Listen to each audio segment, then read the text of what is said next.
ఒక మాట అనిపించింది నాకు, నేను కేసీఆర్ గారి బిడ్డను నేను కూర్చొని ప్రెస్ మీట్ పెడితేనే రెస్పాన్స్ రాలేదంటే మరి ఇంకో మామూలు మహిళా కార్యకర్తకు బీఆర్ఎస్ పార్టీలో మన అన్యాయం జరిగితే రెస్పాన్స్ వస్తుందా? నాకైతే అనిపించలేదు, వస్తుందేమో నాకు తెలియదు. కానీ నేను ఒక మాటకు నాకు సంతోషం అనిపించింది. నాకు నోటీస్ రాగానే అక్కడ మహిళా ఎమ్మెల్సీలు కూర్చొని మహిళలందరినీ కూర్చొని ఫస్ట్ టైం అనుకుంటా భవన్లో 5 మహిళలు కూర్చొని ఇండిపెండెంట్గా ప్రెస్ మీట్ మాట్లాడింది. చాలా సంతోషం. ఇటువంటి అంతర్గత ప్రజాస్వామ్యం రావాలనే నేను కోరుకున్నా. మహిళలకు, ఎస్సీలకు, ఎస్టీలకు, బహుజనులకు కోటరీల అడ్డంకులు లేకుండా యాక్సెస్ రావాలి, అది మైక్కి యాక్సెస్ రావాలి, బాస్కి యాక్సెస్ రావాలనే నేను అనుకున్నా. అది జరిగింది, చాలా సంతోషం. నన్ను సస్పెండ్ చేసినాక అయినా పర్లేదు, కానీ జరిగింది. నిన్న మహిళలందరూ కూర్చొని మాట్లాడి నేనేమంటున్నా అంటే కేసీఆర్ గారు, కేటీఆర్ గారు, నేను, మా కుటుంబం, మాది రక్త సంబంధం. పదవులు పోతేనో పార్టీలకు వెళ్ళి సస్పెండ్ చేస్తేనో పోయేటటువంటి బంధం కాదు. కానీ ఎవరైతే వెస్టెడ్ ఇంట్రెస్ట్ ఉన్న పార్టీలు ఉంటారో, పార్టీలో ఉండి కేవలం డబ్బు సంపాదించుకోవాలనేటటువంటి ఒక ఆలోచనతో, వ్యక్తిగత లబ్ధి పొందాలనేటటువంటి ఆలోచనతో ఉన్నటువంటి వ్యక్తులు, వాళ్ళకి కావాల్సింది ఏంది? మేము ముగ్గురం కలిసి ఉండొద్దు, మా కుటుంబం బాగుండొద్దు, మా కుటుంబం విచ్ఛిన్నమైతేనే వాళ్ళకి అధికారం వస్తుంది. దాంట్లో భాగంగా ఇవాళ మొదటి స్టెప్పు నన్ను బయటేసిరు పార్టీలకు వెళ్ళి. అది ఇక్కడితో ఆగదు. నేను గౌరవనీయులు పెద్దలు దైవ సమానులు కేసీఆర్ గారిని విజ్ఞప్తి చేస్తా ఉన్నా, మీకు ఒక సూచన చేస్తా ఉన్నా. దయచేసి మీ చుట్టూ ఏం జరుగుతున్నదో ఒకసారి చూసుకోండి నాన్న. నన్ను ఇవాళ బయటకు పంపొచ్చు, నేను మీలాగా స్ట్రేట్ ఫార్వర్డ్ ఉంటా, నిజాలు మాట్లాడతా. నేను ఉద్యమం నేపథ్యం నుండి వచ్చిన కాబట్టి నాగ్గా ఉన్నది లేనట్టుగా, లేనిది ఉన్నట్టుగా, మోసం చేయాలని చెప్పో ఇంకోటి చేయాలని చెప్పో మాట్లాడను.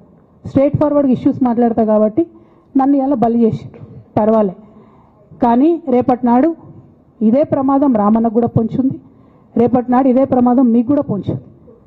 అల్టిమేట్గా బీఆర్ఎస్ పార్టీని హస్తగతం చేసుకోవడానికి జరుగుతున్నటువంటి కుట్రలో భాగంగానే ఇవాళ నన్ను ఎలిమినేట్ చేయడం జరిగింది. నేను ఇవాళ ఓపెన్గా అడుగుతా ఉన్నాను, హరీష్ రావు గారికి నేను సూటి ప్రశ్న వేస్తున్నా, ఈ రాష్ట్ర ముఖ్యమంత్రి రేవంత్ రెడ్డి గారికి కూడా నేను సూటి ప్రశ్న వేస్తున్నా. నా మీద కుట్రలు ఎప్పటి నుండి ప్రారంభమైనాయి? ఎప్పుడైతే హరీష్ రావు గారు, రేవంత్ రెడ్డి గారు ఒకే ఫ్లైట్లో హైదరాబాద్ నుండి ఢిల్లీకో, ఢిల్లీ నుండి హైదరాబాద్లో ఒకే ఫ్లైట్లో వాళ్ళిద్దరు ప్రయాణం చేసి వచ్చినప్పుడు హరీష్ రావు గారు రేవంత్ రెడ్డి గారు కాళ్ళు పట్టుకొని సరెండర్ అయినాక ఈ కుట్రలు స్టార్ట్ అయినాయి, నా మీద ఈ స్టోరీలు స్టార్ట్ అయినాయి, మా కుటుంబాన్ని విడగొట్టాలనేటటువంటి కుట్ర స్టార్ట్ అయింది. నేను ఛాలెంజ్ చేస్తా ఉన్నా, రేవంత్ రెడ్డి గారు మీరు చెప్పండి, ఆ ప్రయాణం జరిగిందా జరగలేదా? హరీష్ రావు గారు మీరు చెప్పండి, ఒకే ఫ్లైట్లో మీరు రేవంత్ రెడ్డి గారితో కలిసి వచ్చిండ్రా రాలేదా? ఆ తర్వాత నుండే నా మీద ఈ కుట్రలు జరుగుతున్నాయా లేదా? సరెండర్ అయింది మీరు. ప్రతి ఒక్క విషయంలో దాదాపు ఒక 7-8 ఇష్యూస్ ఉన్నాయి, ఇన్సిడెంట్స్ ఉన్నాయండి. అఫీషియల్ పిఆర్ఓ ట్వీట్ చేస్తాడు, Congress party official PRO tweet చేస్తాడు, ముఖ్యమంత్రి గారు పిఆర్ఓ, ఈ పాల వ్యాపారంలో అవినీతి జరిగిందని. తెల్లారి 2-3 పేపర్లలో వస్తుంది, 3వ రోజుకి మాయమైపోతుంది.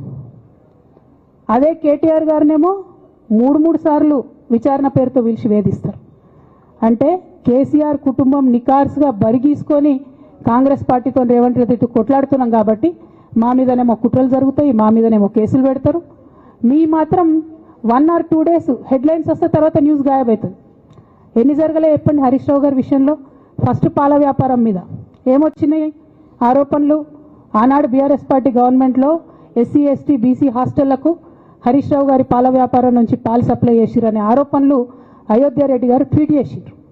గతం 2 రోజులు పోయిన ఆరోపణ, ఎందుకు? సరెండర్. నెక్స్ట్ ఒక అభియోగం చేసిరు ముఖ్యమంత్రి గారు, రంగనాయక్ సాగర్ దగ్గర ఆయన ఫామ్ హౌస్ ఉంది, అది ప్రభుత్వ భూమి, కబ్జా చేసిండని. 1 day headline, 3rd day news గాయబ్, నో కేస్ నథింగ్. కేటీఆర్ పరిస్థితి ఏంటి? ఎన్ని కేసులు పెట్టిరు కేటీఆర్ అన్న మీద? ఎన్నిసార్లు పిలిచిండు విచారణకు? ఇవన్నీ పక్కన పెడదాం, నిన్నటి లేటెస్ట్ ఇష్యూ మాట్లాడదాం. కాళేశ్వరం కానీ ఇంకోటి కానీ ఏ ప్రభుత్వంలో అయినా పొలిటికల్ పాలసీ చేసేవాళ్ళు, విధానపరమైన నిర్ణయాలు తీసుకునే వాళ్ళు ముఖ్యమంత్రులు ఉంటారు. కింద ఉన్నటువంటి మంత్రులు దాన్ని ఎగ్జిక్యూట్ చేయాలి. కేసీఆర్ గారు ఒక పాలసీ డెసిషన్ తీసుకున్నారు, నేను కాళేశ్వరం ప్రాజెక్టు కడతా, దానికి ఇన్ని డబ్బులు ఇస్తాను.